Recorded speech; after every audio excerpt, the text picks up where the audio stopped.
3, ठीक है। इससे पहले के पार्ट अगर आपने नहीं देखे हैं तो आप देख सकते हो पहले उनको। पार्ट 3 को समझने के लिए बच्चों पहले आपको पार्ट 1 और 2 को देखना होगा, उसके बाद आपको पार्ट 3 समझ आएगा। तो पहले जाइए पार्ट 1 और 2 देखिए, उसके बाद ये पार्ट देखिए। तो चलिए हम ये पार्ट करते हैं। हेलो बच्चों, good morning, this is Jitendra sir.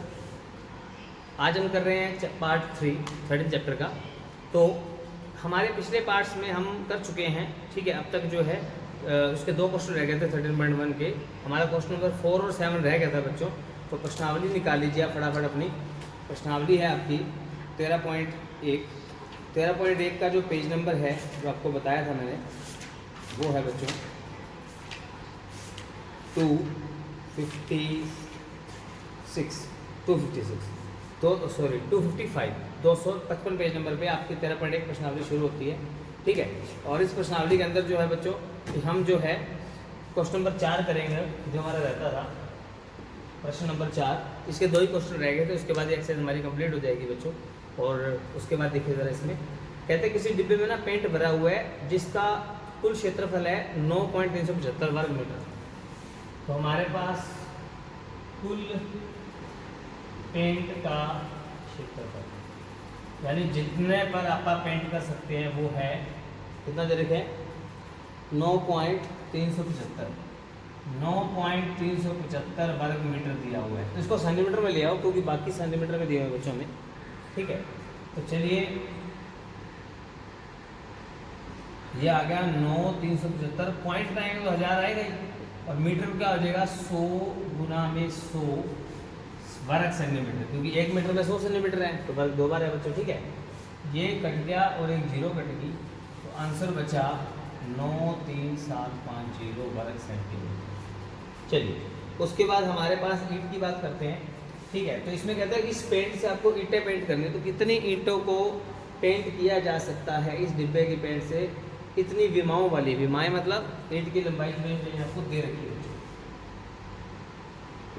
ईंट की लंबाई,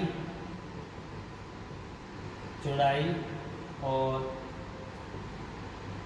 ऊंचाई आपको दे रखी है, ठीक है। तो वो दे रखी है 22.5, 10, 7.5 सेंटीमीटर, ठीक है। तो आप एक ईंट का क्षेत्रफल निकाल लेते हैं। एक ईंट का क्षेत्रफल वो क्या होगा ts, क्योंकि ईंट जो है वो अपनी क्या होगी बच्चों घनाभ के आकार की होगी। चलिए तो ts का फॉर्मूला आ गया 2 ब्रैकेट LB BH HL। तो 2 ब्रैकेट 10 L गुना B दोनों। तो हाँ, इसको हम 225/10 कह सकते हैं, ये 10 ही है। इसको 75/10 आप कह सकते हैं पॉइंट हटाने के लिए। और यहाँ भी आप ऐसे लिखेंगे, B है हमारा 10, H हमारा है 75/10, और थोड़ा इसको और लिख लेते हैं दोबारा से।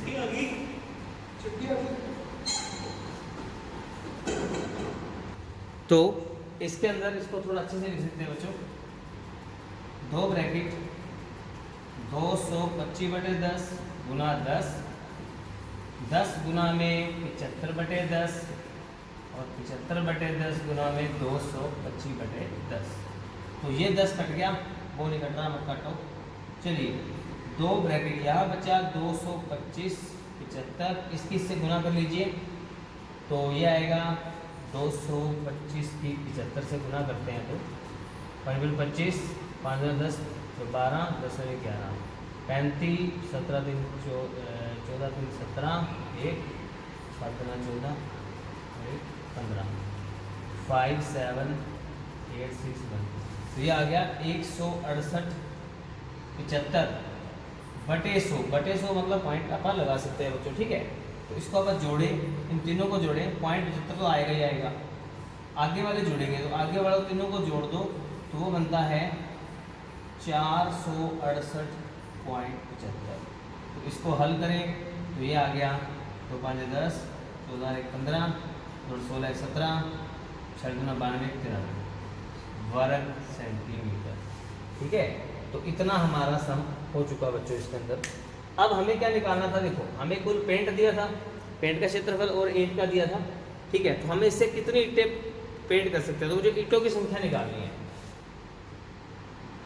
ईंटों की संख्या, तो ईंटों की जो संख्या, किसी भी संख्या का जो आपको निकालनी हो उसका फॉर्मूला होता है कुल बटा में 1।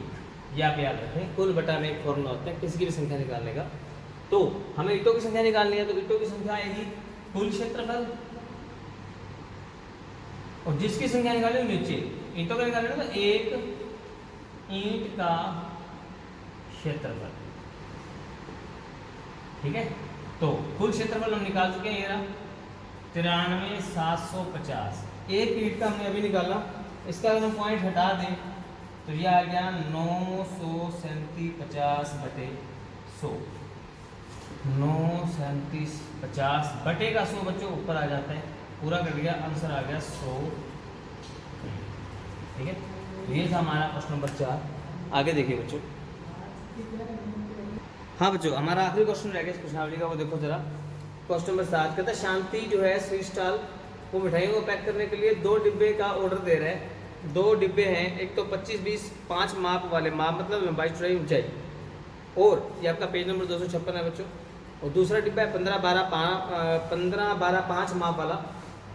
तो 5% अतिरिक्त गत्ता लगे तो 4 रुपये 1000 सेंटीमीटर की दर से हमें प्रत्येक प्रकार के 250 डिब्बे बनवाने में कितनी लागत आएगी, मतलब हमें दोनों डिब्बे 250 बनवाने हैं। तो पहले आप एक डिब्बे की बात करते हैं। ठीक है, तो बड़े डिब्बे की बात करते हैं पहले। बड़े डिब्बे की लंबाई, चौड़ाई, ऊंचाई। तो बड़े डिब्बे में दे रखे हैं 25 सेंटीमीटर, 20 सेंटीमीटर, 5 सेंटीमीटर। तो बड़े डिब्बे का क्षेत्रफल, तो एक बड़े डिब्बे का क्षेत्रफल, तो एक ही बात है ना, बड़े डिब्बे का क्षेत्रफल वो आएगा TS से, यानी संपूर्ण पृष्ठीय क्षेत्रफल। ठीक है, उसके बाद ये आ गया बच्चों हमारा 2 ब्रैकेट LB PH HL। ठीक है, एक डिब्बे का तो निकालो, 2 ब्रैकेट 25 गुना 20, 20 गुना 5, 5 गुना 25। तो इसको हल करते हैं, 500 175, तो ये आ गया 125 होते हैं, तो ये आ गया 725, यानी कि 1450 वर्ग सेंटीमीटर। ये हमारा एक बॉक्स है बच्चों। ठीक है, तो ऐसे हमें 250 डिब्बे निकालने, 250 बड़े डिब्बों का क्षेत्रफल। तो क्या होगा, जो हमारा 1450 आया उसकी 250 से गुना कर दीजिए, 0 0 55 125, 12 16 12 111, 36 25 वर्ग सेंटीमीटर। अब बात करते हैं छोटे बॉक्स में। तो यहां तक हो गया हमारा बड़ा बॉक्स। अब आ जाओ छोटे बॉक्स में। छोटे डिब्बे में, छोटे डिब्बे की लंबाई, चौड़ाई और ऊंचाई दे रखी है। तो वो क्या क्या है, 15 12 5 सेंटीमीटर। ठीक है, तो हम एक छोटे डिब्बे का क्षेत्रफल निकालेंगे पहले। छोटे डिब्बे का क्षेत्रफल, तो वो भी आएगा TS से, क्योंकि डिब्बा कैसा है बच्चों, इसमें लंबाई चौड़ाई ऊंचाई सारे हैं। और वहाँ पर जब हम डिब्बा बनाते हैं मिठाई का, तो चारों ओर तो गत्ता है ही, नीचे और ऊपर भी गत्ता होता है डिब्बे में। तो ये आएगा फॉर्मूला 2 ब्रैकेट L गुना B, B गुना H, H गुना L। आपको बच्चों फॉर्मूले अच्छे से याद होने चाहिए, तभी आप इस सवाल को कर पाओगे ढंग से। तो 2 ब्रैकेट 15 गुना 12, 12 गुना 5, 5 गुना 15। तो ये आ गया 180, 60, 12.60 और 15 5 75। तो ये बन गया बच्चों 315, यानी कि 630 वर्ग सेंटीमीटर। तो ऐसे 250 डिब्बों का कितना होगा, 250 छोटे डिब्बों का क्षेत्रफल क्या होगा,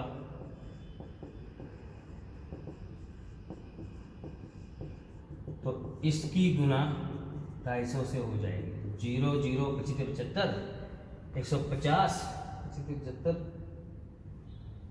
और 150 7 57, ये बनेगा